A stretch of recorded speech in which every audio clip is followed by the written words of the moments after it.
Frères et sœurs, nous voici rassemblés en ce jour de Pentecôte pour célébrer le don du Saint-Esprit aux disciples à Jérusalem.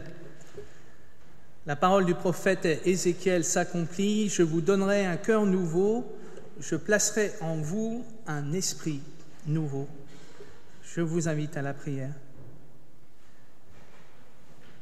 Seigneur, donne-nous ton esprit comme tu nous l'as promis, qu'il se saisisse de chacun de nous et nous découvrirons alors dans le monde les signes de ta présence. Que ton esprit bouscule notre façon de vivre et de penser, et avec lui nous ferons toutes choses nouvelles. Oui, Seigneur, que le jour vienne où la terre entière proclamera « Le Seigneur, c'est Jésus-Christ, à la gloire de Dieu le Père. » Amen. Frères et sœurs, en ce jour de Pentecôte, que vous soyez pour la première fois présents dans ce temple, ou que vous ayez l'habitude d'y venir, vous êtes ici chez vous, soyez tous et toutes les bienvenus.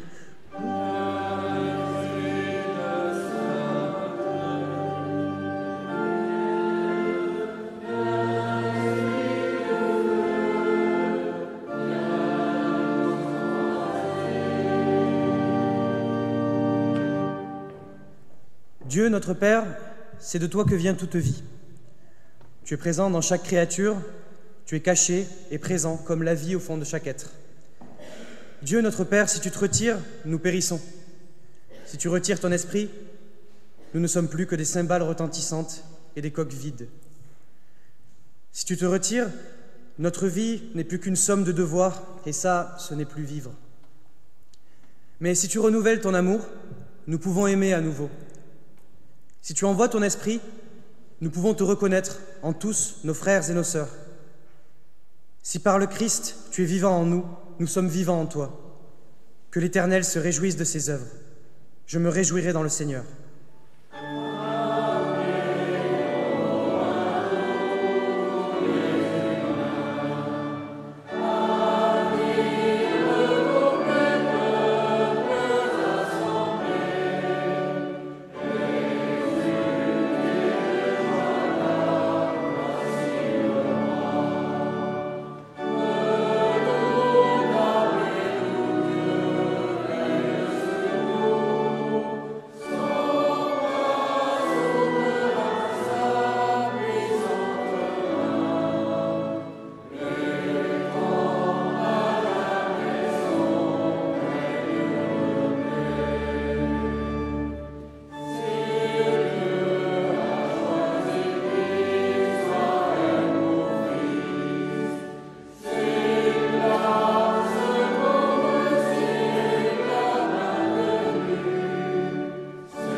Nous entrons dans la repentance. Dieu notre Père, au jour du désert intérieur, lorsque les mots sonnent creux et que tout manque de relief, quand notre cœur nous accuse, enracine en nous un esprit nouveau. Au jour de lassitude où nous sommes épuisés par ce que nous vivons, et plus encore par ce que nous ne vivons pas. Quand notre cœur nous accuse, enracine en nous un esprit nouveau. Au jour de solitude, lorsque le chemin vers les autres semble interminable ou barré, quand notre cœur nous accuse, enracine en nous un esprit nouveau.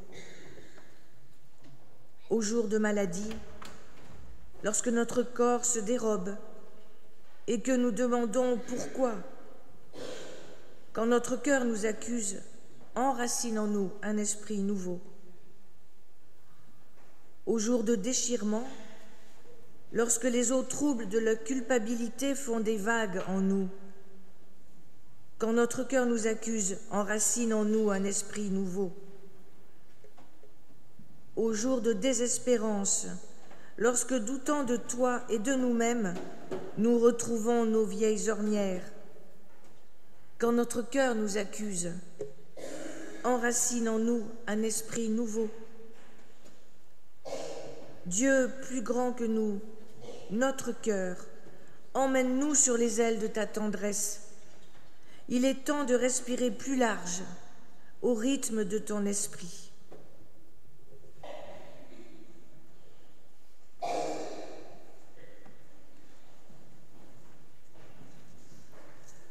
Dieu entend la prière, la parole de cœur sincère devant lui. Il a entendu notre prière et j'ai la grâce de pouvoir annoncer la bonne nouvelle de l'Évangile, ce pardon que Dieu veut poser au cœur de chacune de notre vie. Quand notre cœur nous condamne, Dieu est plus grand que notre cœur. Quand notre intelligence nous éloigne de Dieu, Dieu est plus grand que notre intelligence. Nous pouvons écouter la parole de l'apôtre Paul qui nous dit « Elle est certainement digne de confiance, cette parole, et mérite d'être pleinement accueillie par tous. Christ Jésus est venu dans le monde pour accueillir les pécheurs, dont je suis le premier. » À chacun de nous, cette parole explicite le pardon de Dieu et ouvre une vie libre et responsable. Alors nous pouvons aller dans la paix du Christ. Assurés du pardon de Dieu, nous pouvons entendre sa volonté. Et je rappelle une autre parole de l'apôtre Paul, celle-ci, « Tout est permis, mais tout n'est pas utile. Tout m'est permis, mais je ne me laisserai pas dominer par quoi que ce soit. » Amen. Et nous nous levons pour chanter le prochain chant, « Viens, Esprit ».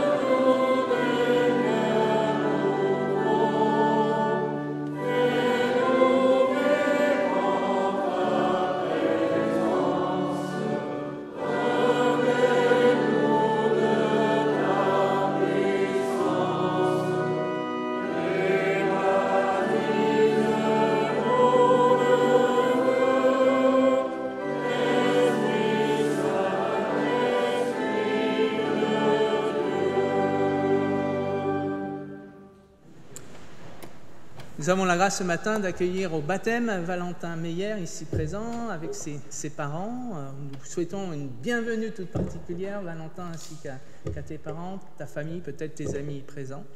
Et je te laisse la parole pour que tu puisses partager ce qui t'a conduit à demander le baptême aujourd'hui.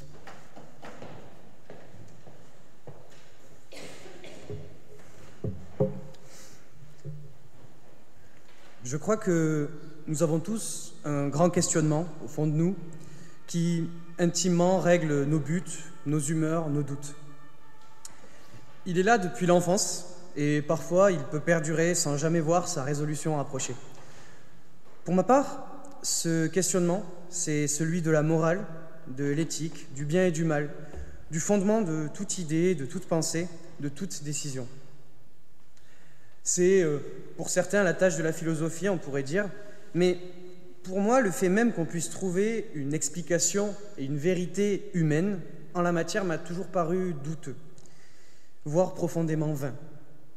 Ce qui ne m'a pas empêché de me jeter à corps perdu, au risque de me noyer peut-être dans l'océan des idées politiques notamment, avec mes préconceptions, mes valeurs non questionnées qu'on avait pu me transmettre ça et là, entre bonne manière et assertion de journalistes de cours. Les grands principes, par exemple, de notre République qu'on inculque à l'école m'ont toujours paru sonner justes, mais sans trop savoir pourquoi. Car quelle était leur matérialité ? Liberté, égalité, fraternité, mais qui remplissait ces mots ? Comment font-ils sens ? Comment prennent-ils corps ? C'est un jour où je m'apprêtais à m'échapper d'un monde pour en connaître un nouveau, de Paris à Santiago, que j'ai entrevu le début d'une solution, ou plutôt le commencement d'une quête qui allait bouleverser mes perceptions, ma vie, et installer en moi, face aux choses humaines, le doute permanent.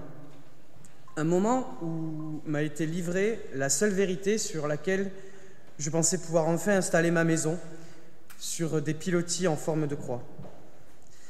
Mais pour y arriver, la grande traversée était un passage obligé.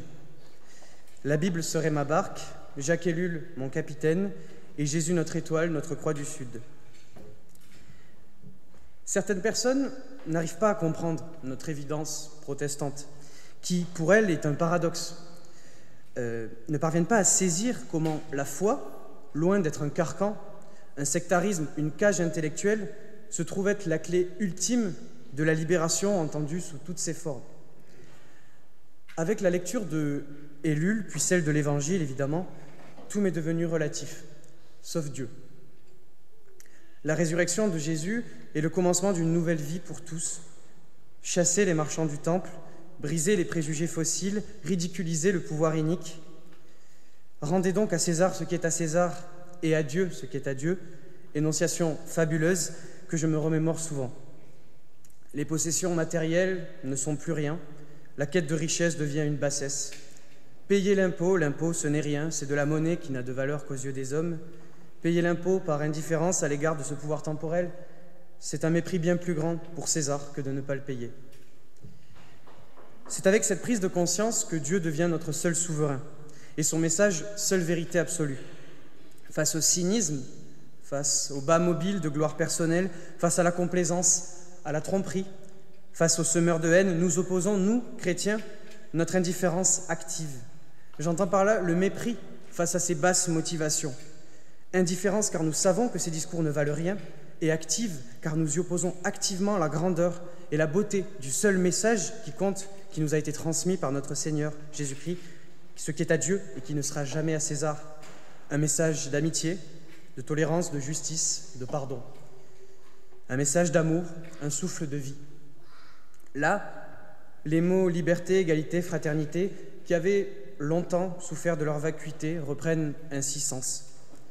Un message d'amour, un souffle de vie, une rumeur qui partout résonne et qui, grâce à Dieu, m'accompagnera toujours pendant ma traversée, notre traversée, qui au final n'aura pas de grand final, d'aboutissement. C'est au présent, c'est aujourd'hui que tout se joue, que tout urge. Nombreux furent les croyants qui, leur vie durant, vécurent dans l'attente passive du retour du Christ, et pour cela négligèrent l'instant. L'ici et maintenant authentiquement chrétien, qui renferme la beauté infinie et l'horreur absolue, le calme et la tempête, le mystère et sa solution. Je sais aujourd'hui que je ne construirai pas ma maison, même sur pilotis. Ma traversée ne me fera échouer sur nulle grève, nulle terre ferme. Au contraire, je connaîtrai le bonheur de voguer sans trêve, la croix au cou, le sourire aux lèvres, en chantant, pour toujours sûr de mon étoile, notre Seigneur, jusqu'au jour incertain où je récolterai, dans ma dernière inspiration terrestre, la mince écume des adieux. Valentin, ce matin, tu demandes le baptême. Ce baptême qui est pour toi et pour nous signe du salut que Jésus nous offre. Tu t'es préparé à ce baptême par la méditation des Écritures, par la prière. Et maintenant, en évoquant avec joie et reconnaissance tout le chemin parcouru jusqu'à cette heure, en pensant avec confiance à la vie nouvelle qui s'ouvre devant toi, à la traversée nouvelle qui s'ouvre devant toi. Nous voulons obéir à cette exhortation que nous avons reçue de Jésus-Christ et que nous nous rappelons, parole de Jésus-Christ à ses disciples, « Toute puissance m'a été donnée dans le ciel et sur la terre. Allez enseigner toutes les nations, baptisez-les au nom du Père, du Fils et du Saint-Esprit, et apprenez-leur à garder tout ce que je vous ai commandé. Voici, dit Jésus-Christ, je suis avec vous tous les jours jusqu'à la fin du monde. » Valentin, désormais, chaque jour, ce baptême te redira que tu n'es pas seul, qu'il y a un capitaine qui veille sur toi, sur le chemin de ta vie. Il te conviera à demeurer en communion avec Jésus-Christ, en qui t'est offerte la joie d'une vie consacrée et d'une soumission confiante à la puissance de l'Esprit Saint. À nous tous, frères et sœurs, qui sommes témoins ce matin du baptême de Valentin, ce baptême nous redira que nous sommes appelés à entourer Valentin de notre prière, que nous sommes appelés à l'accueillir au sein de notre communauté ecclésiale et que nous sommes appelés aussi à recevoir évidemment de lui les dons que Dieu lui a confiés. Je vous invite à vous lever afin que tous ensemble nous puissions confesser la foi chrétienne. Nous le faisons avec le symbole des apôtres. Je vous invite à confesser cette confession de foi. Je crois en Dieu, le Père Tout-Puissant, Créateur du ciel et de la terre. Je crois en Jésus-Christ, son Fils unique, notre Seigneur, qui a été conçu du Saint-Esprit et qui est né de la Vierge Marie. Il a souffert sous Ponce Pilate, il a été crucifié, il est mort, il a été enseveli, il est descendu aux enfers. Le troisième jour, il est ressuscité des morts, il est monté aux cieux, il est assis à la droite de Dieu, le Père Tout-Puissant.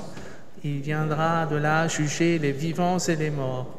Je crois en l'Esprit Saint, je crois à la Sainte Église universelle, la communion des saints, la résurrection de la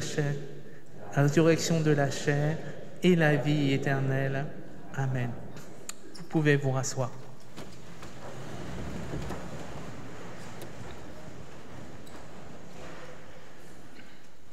Avec l'Église universelle, Valentin, veux-tu confesser la foi chrétienne ? Jésus-Christ est le Seigneur.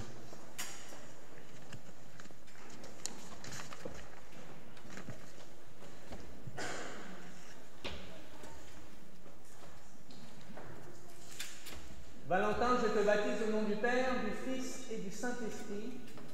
Pour toi aussi, cette parole est vraie. Dieu a tellement aimé le monde qu'il a donné son Fils unique, afin que quiconque croit en lui ne périsse pas, mais qu'il ait la vie éternelle. Va en paix, Valentin, avec l'assurance que le Seigneur sera ton compagnon de route, ton compagnon de navigation sur cette belle vie qui s'offre à toi.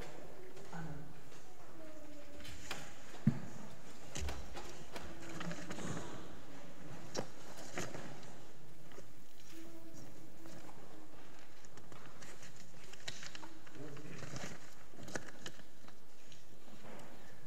Valentin, ce baptême que tu viens de recevoir te confirme ton identité d'enfant de Dieu, te confirme ta qualité de membre de l'Église universelle du Christ. Avec l'aide de l'Esprit Saint, tu es appelé à prendre part à la mission que Dieu confie à son Église. Est-ce bien là ce que tu veux? Si telle est ta volonté, dis après moi, oui, avec la grâce de Dieu. Oui, avec la grâce de Dieu. Frères et sœurs, Valentin est ici chez lui, vous êtes sa famille spirituelle, vous prierez pour lui, vous l'associerez à l'édification de l'Église, vous l'encouragerez dans son joyeux service. Aucune contrainte ne le retiendra dans la communauté, et s'il venait à s'en séparer, vous affirmerez qu'il peut toujours y retrouver sa place. Vous serez pour lui les témoins de l'amour de Dieu. Si telle est votre volonté, je vous demande de vous lever et d'applaudir.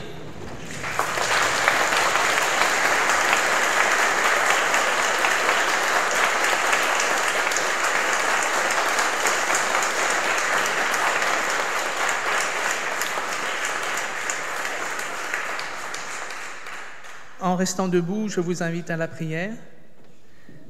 Père, nous te confions Valentin.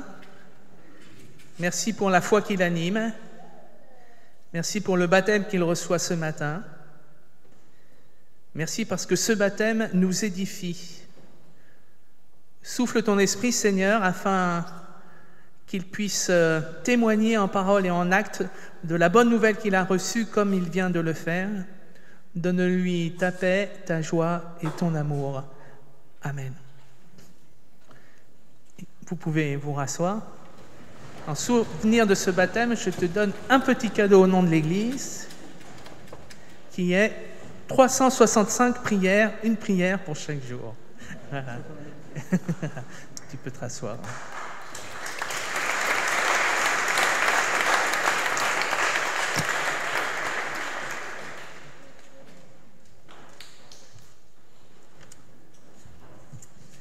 Et normalement, dans la liturgie, si j'ai bien suivi, il y a un moment de chant, c'est bien ça? Eh bien, nous nous levons pour chanter « Viens, Saint-Esprit ».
Avant de lire la Bible, nous prions. Seigneur, nous te prions de renouveler nos vies, de les rendre claires et belles sous la lumière de l'Évangile. Que ta parole nous atteigne au plus secret de nous-mêmes, que ton amour emporte nos volontés rebelles ou défaillantes. Que ta joie nous attende au terme des chemins semés d'obstacles et bordés de merveilles, car tu es un Dieu de vie et tu prends soin de tes enfants. Nous lisons d'abord dans le livre des Actes, au chapitre 2, les versets 1 à 12.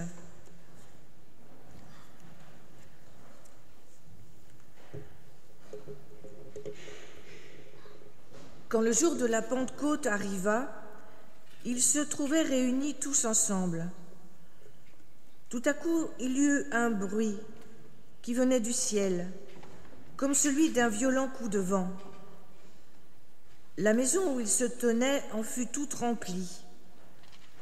Alors leur apparurent comme des langues de feu qui se partageaient, et il s'en posa une sur chacun d'eux. Ils furent tous remplis d'Esprit Saint et se mirent à parler d'autres langues, comme l'Esprit leur donnait de s'exprimer. Or, à Jérusalem, résidaient des Juifs pieux, venus de toutes les nations qui sont sous le ciel. À la rumeur qui se répandit, la foule se rassembla et se trouvait en plein désarroi, car chacun les entendait parler sa propre langue. Déconcertés, émerveillés, ils se disaient « Tous ces gens qui parlent ne sont-ils pas des Galiléens ? Comment se fait-il que chacun de nous les entende dans sa langue maternelle ? Parthes, Mèdes, Élamites, habitants de la Mésopotamie, de la Judée, de la Cappadoce, du Pont et de l'Asie, de la Phrygie et de la Pamphylie, de l'Égypte et de la Libye cyrénaïque, ceux de Rome en résidence ici, tous, tant juifs que prosélytes, crétois et arabes, nous les entendons annoncer dans nos langues les merveilles de Dieu. Ils étaient tous déconcertés, et dans leur perplexité, ils se disaient les uns aux autres, « Qu'est-ce que cela veut dire ?» La deuxième lecture est dans l'Évangile de Jean, au chapitre 3, les versets 1 à 9.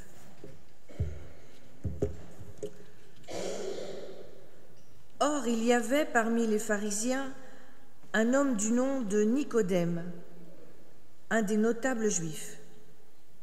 Il vint de nuit trouver Jésus et lui dit « Rabbi, nous savons que tu es un maître qui vient de la part de Dieu, car personne ne peut opérer les signes que tu fais si Dieu n'est pas avec lui. » Jésus lui répondit « En vérité, je te le dis, à moins de naître de nouveau, nul ne peut voir le royaume de Dieu. » Nicodème lui dit « Comment un homme pourrait-il naître s'il est vieux? Pourrait-il entrer une seconde fois dans le sein de sa mère et naître ?» Jésus lui répondit « En vérité, je te le dis, nul, s'il ne naît d'eau et d'esprit, ne peut entrer dans le royaume de Dieu. Ce qui est né de la chair est chair, et ce qui est né de l'esprit est esprit. Ne t'étonne pas si je t'ai dit, il vous faut naître d'en haut. Le vent souffle où il veut, et tu entends sa voix, mais tu ne sais ni d'où il vient ni où il va. Ainsi en est-il de quiconque est né de l'esprit. » Nicodème lui dit « Comment cela peut-il se faire ? »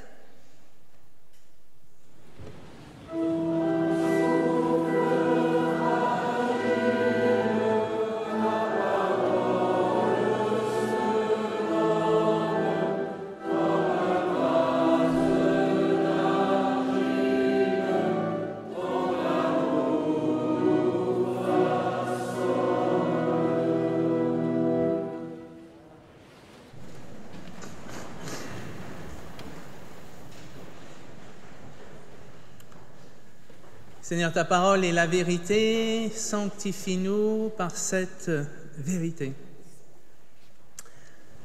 Belle rencontre, comme souvent les rencontres sont belles entre Jésus et ceux et celles qu'il rencontre. Moment de vérité où Jésus appelle ceux qu'il rencontre à se dévoiler finalement, à baisser la garde et à laisser entrevoir le fond de leurs pensées, le fond de leur cœur.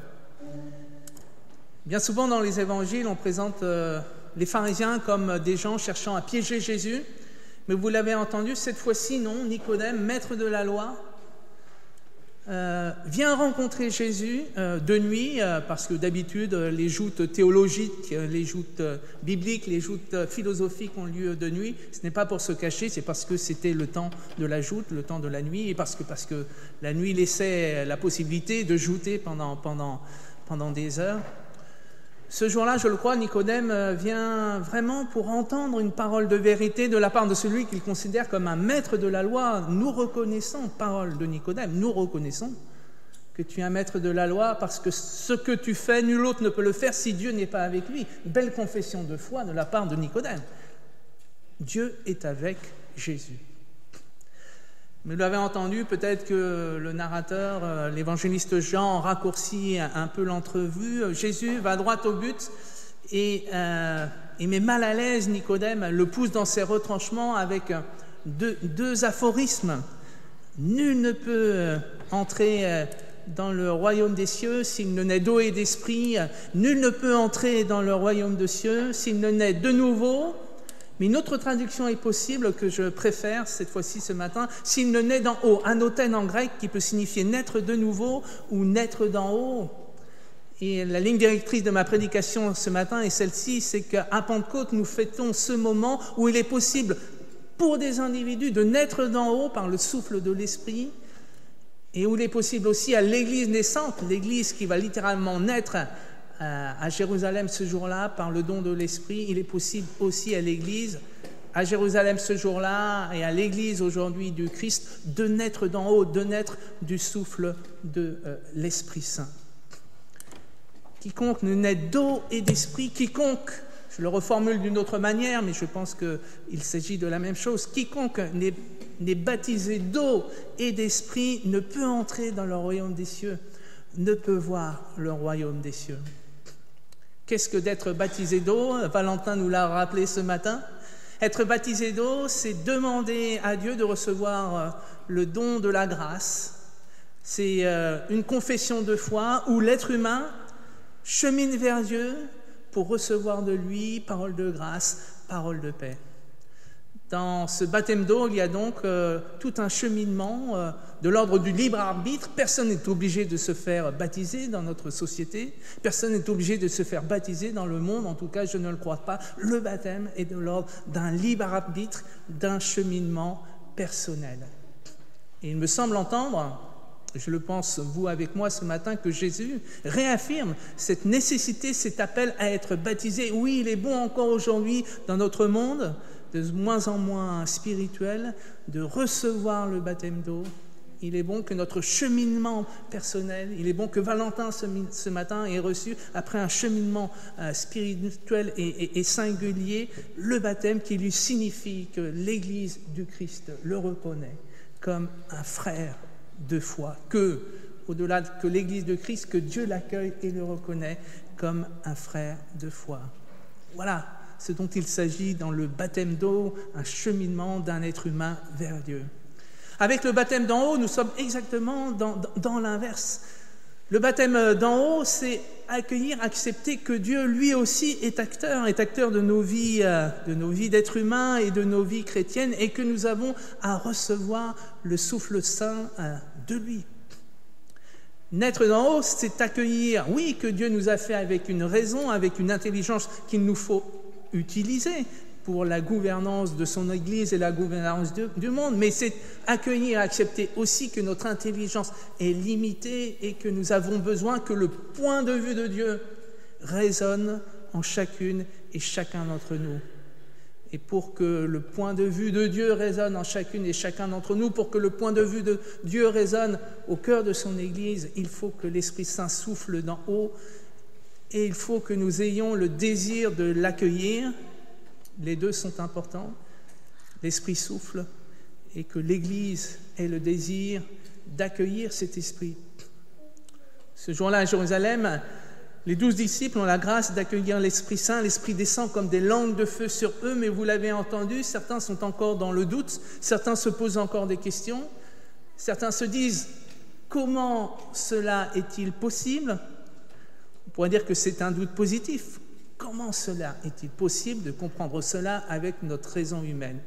Et puis d'autres sont un peu plus loin encore en disant « Ils sont pleins de vin doux, ils ont trop bu, ils ne peuvent même pas accueillir le bénéfice du doute, si je puis dire. » Il nous faut donc naître d'eau et d'esprit. Qu'est-ce que ça veut dire concrètement naître d'esprit? Je le dirais de deux manières différentes, on pourrait le dire de multiples manières, mais ce matin, je voudrais vous le partager de deux manières différentes. Donc, je l'ai déjà fait. Naître d'esprit, c'est accueillir la volonté de Dieu, le discernement de Dieu en nous. Et naître d'esprit, et on revient à l'étymologie première du Saint-Esprit, le parakaleo, c'est accueillir la consolation que Dieu veut nous donner. Le Saint-Esprit a été envoyé aux disciples afin de les consoler de l'absence du Christ. Il savait bien que ces disciples seraient désorientés, seraient dans la désespérance après qu'il soit mort et avant qu'ils ne comprennent qu'il est ressuscité. Alors le Saint-Esprit avait été envoyé par le Père pour réconforter les disciples, pour les consoler. Naître d'esprit, c'est accueillir la consolation que Dieu veut nous donner. Je crois que si nous sommes honnêtes avec nous-mêmes, nous avons tous besoin d'être consolés de deuil, de doute, consolés du chemin que prend notre monde, chemin de violence, consolés bien évidemment du fait que nous ne sommes pas l'homme ou la femme que nous souhaiterions être, même quand nous avons confié notre vie en Jésus-Christ. Comme nous le dit l'apôtre Paul, il y a le vieil homme toujours qui n'est pas loin. Ou comme le disait un théologien, nous sentons le fauve, nous sentons, même en Jésus-Christ, nous sentons le fauve.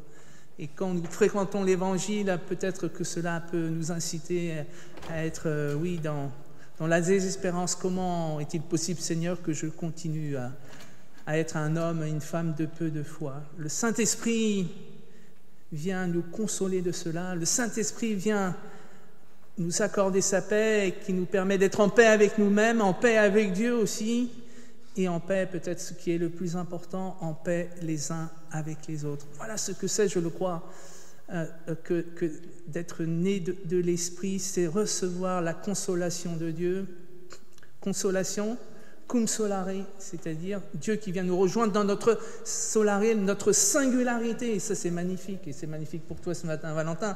C'est que Dieu nous accueille avec l'être singulier que nous sommes. Valentin, il t'accueille, le Seigneur, ce matin, avec l'être singulier que tu es. Et être chrétien, ce n'est pas essayer de se conformer à une image toute faite de ce que devrait être un chrétien. Être chrétien, c'est accueillir cette parole de grâce que Dieu nous accueille tel que nous sommes. Voilà. Évidemment, après, il y a tous les textes bibliques pour nous édifier, pour nous guider, le Saint-Esprit, pour nous réorienter. Mais ce qui est non négociable, c'est que Dieu nous accueille tel que nous sommes. Naître d'en haut, si nous naissons d'en haut, alors nous avons cette belle promesse que nous allons voir le royaume des cieux en tant qu'être humain individuel. Mais ce qui est beau ce jour-là, le jour de Pentecôte, c'est que ce n'est pas simplement des individus qui naissent d'en haut, mais c'est l'Église qui commence à se constituer grâce au début du témoignage de ceux et celles qui ont rencontré le Christ ressuscité. C'est toute l'Église qui commence à naître d'en haut. Et 3 caractéristiques nous permettent de constater que cette Église est née d'en haut, et peut-être 3 caractéristiques aussi qui nous permettent aujourd'hui de dire que l'Esprit Saint continue à souffler au cœur de son Église. Ces 3 caractéristiques, elles sont manifestes au sein du récit du don de l'Esprit Saint à Pentecôte. C'est l'universalité, c'est la diversité et c'est l'unité. L'universalité, l'Église est universelle. La parole n'est plus seulement donnée à un petit peuple choisi qui est le peuple d'Israël. La parole s'ouvre au monde entier. Toutes les nationalités sont rassemblées ce jour-là à Jérusalem. Et c'est bien le monde entier, l'Église universelle, qui est appelée à être témoin et à recevoir l'Esprit Saint. Il est sans doute bon toujours de le réentendre alors que nous appartenons, et c'est bien logique, à des églises particulières parce que nous avons trouvé notre place dans cette église. Et il nous faut nous souvenir qu'au-delà de nos confessions de foi particulières, qu'au-delà de nos rites particuliers, qu'au-delà de nos musicologies particulières, nous appartenons à une église qui est bien plus grande que nous. L'église de Christ est universelle, caractéristique du fait que l'Esprit souffle, que nous nous reconnaissions comme frères et sœurs en Christ au-delà de nos petites limites culturelles. Deuxième caractéristique, l'Église est diverse. Éloge de la diversité. Éloge de la multiplicité des langues. On aurait pu penser que ce jour-là, si l'Esprit soufflait, tout le monde allait parler la même langue. Eh bien non. Tout le monde continue à parler sa langue maternelle. Dieu accueille la singularité de chaque individu. Dieu accueille la singularité de chaque peuple. Dieu accueille la singularité de chaque église. Chacun parle dans son propre langage, dans sa propre culture, mais tous peuvent se comprendre. Le miracle de la compréhension, le miracle de la diversité, mais qui permet la compréhension mutuelle. Tous parlent dans leur langue maternelle, mais tous entendent le même évangile. Et enfin, bien sûr, éloge de l'unité. Je n'avais pas prêté attention si fortement précédemment, mais tout de même, le texte précise qu'ils étaient tous unis au même endroit. Là aussi, on aurait pu penser que Dieu décide de souffler son esprit là où les gens étaient, dans leur pays, dans leur culture, dans leur synagogue, etc. Non. Dieu décide de souffler son esprit alors que son peuple, une grande partie de son peuple est réunie ce jour-là à Jérusalem pour une grande fête. Et j'y vois pour nous, rassemblés ici dans cette église ce matin, l'éloge du rassemblement, l'éloge de l'église. Quand l'église est rassemblée, quand l'église est unie, alors l'Esprit Saint peut souffler. Alors ne manquons pas, frères et sœurs, de nous rassembler en église, ne manquons pas de faire église, parce qu'alors nous avons sans doute l'espérance que l'Esprit Saint va souffler. La conséquence du fait que l'église naisse d'en haut, que les individus naissent d'en haut, et j'en terminerai par là, la conséquence immédiate de cela est que l'évangile est annoncé. L'Esprit souffle, l'évangile est annoncé et l'Esprit souffle, l'un et l'autre vont dans les deux sens. Et si on relit le livre des Actes des Apôtres, qui nous raconte le début de cette Église, avec la prédication des premiers apôtres, il est très intéressant de constater que le plus grand acteur finalement de ces récits des Actes des Apôtres, c'est le Saint-Esprit. Et cela nous est conforté par le fait que le mot « esprit » est utilisé le plus de fois dans le livre des Actes des Apôtres. Il est utilisé 69 fois. Donc le livre des Apôtres, c'est bien le livre où l'Esprit Saint est convoqué, où l'Esprit Saint souffle. Le deuxième livre où est convoqué le plus l'Esprit Saint, c'est l'Épître aux Corinthiens, 36 fois. Vous voyez, 69 fois pour les Actes, 36 fois simplement pour 1 Corinthien. Et je me suis posé la question, pourquoi l'Esprit est convoqué dans 1 Corinthien ? Alors, il y a deux manières de répondre à cette question. Soit c'est parce que les Corinthiens avaient beaucoup d'esprit,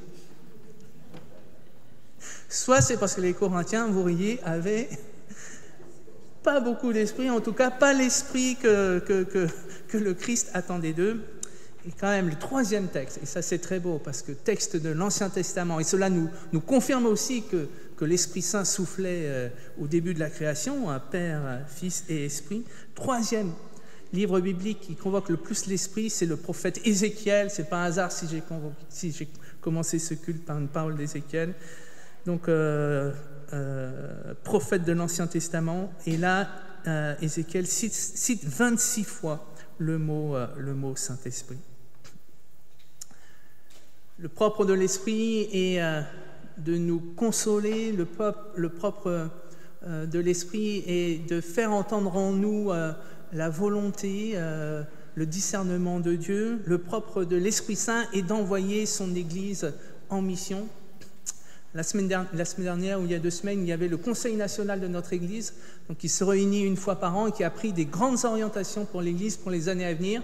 Ça fait 3 ans où on est en réflexion pour savoir quel est le sens de la mission de l'Église, quels outils, quels mystères l'Église a besoin pour cette mission. Et ce texte a réaffirmé de manière très très précise que notre Église avait vocation à être missionnaire, voire même que toute activité devrait être pensée, réfléchie, afin qu'elle soit missionnaire, afin qu'elle puisse témoigner que Jésus-Christ est le Seigneur. Et évidemment, je me réjouis de cela. Quiconque ne naît d'en haut ne pourra voir le royaume des cieux. Cette parole nous fait découvrir Dieu sous la forme d'une sage-femme ou d'un sage-homme, un Dieu qui accouche nos esprits, un Dieu qui nous fait naître d'en haut, un Dieu qui nous console, un Dieu qui nous envoie en mission en ce jour de Pentecôte, que chacun de nous puisse naître d'en haut. Amen.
Nous nous tournons dans la prière d'intercession. Père, nous t'en prions sur les églises répandues dans tout l'univers, sur ton Église universelle, sur les communautés aux 1000 visages, sur les croyants isolés dans le vaste monde. Envoie ton Esprit Saint. Sur les responsables des églises, sur les évêques, les présidents, les prêtres, les pasteurs, sur les diacres, sur les missionnaires, sur tous ceux qui exercent un ministère, envoie ton Esprit Saint. Sur ceux qui annoncent l'Évangile, sur ceux qui écoutent l'Évangile, sur ceux qui sont libérés par ce pardon qui jaillit de l'Évangile, comme sur ceux que leurs fautes retiennent encore liés. Seigneur, souffle ton Esprit. Sur ceux qui doutent, qui disent comment cela est-il possible, sur ceux qui hésitent, sur ceux qui te reconnaissent comme leur Seigneur, sur ceux qui témoignent de leur foi, même au prix de persécution. Seigneur, souffle ton Esprit. Sur ceux qui ont déserté les assemblées chrétiennes, sur les nouveaux baptisés, sur Valentin, sur les nouveaux confirmés, sur nous qui sommes rassemblés en ton nom, qui faisons Église ce matin, comme sur les absents. Seigneur, souffle ton Esprit. Seigneur, merci ce matin. En ce jour où nous célébrons la fête de Pentecôte, nous le croyons, ton Esprit souffle sur nous, souffle sur le monde, et cela nous réjouit. Béni sois-tu pour les siècles des siècles. Amen. Nous arrivons à la fin de notre culte. Je vous invite à vous lever pour recevoir les paroles d'envoi et de bénédiction.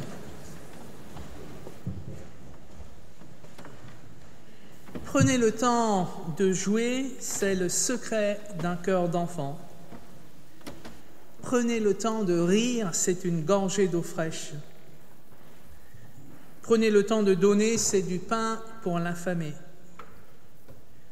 Prenez le temps d'aimer et d'être aimé, c'est une grâce de Dieu. Prenez le temps de prier, c'est votre force sur la terre.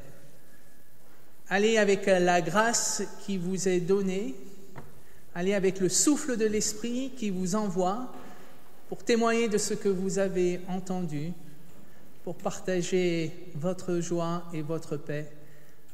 Allez, le Seigneur vous accompagne. Amen.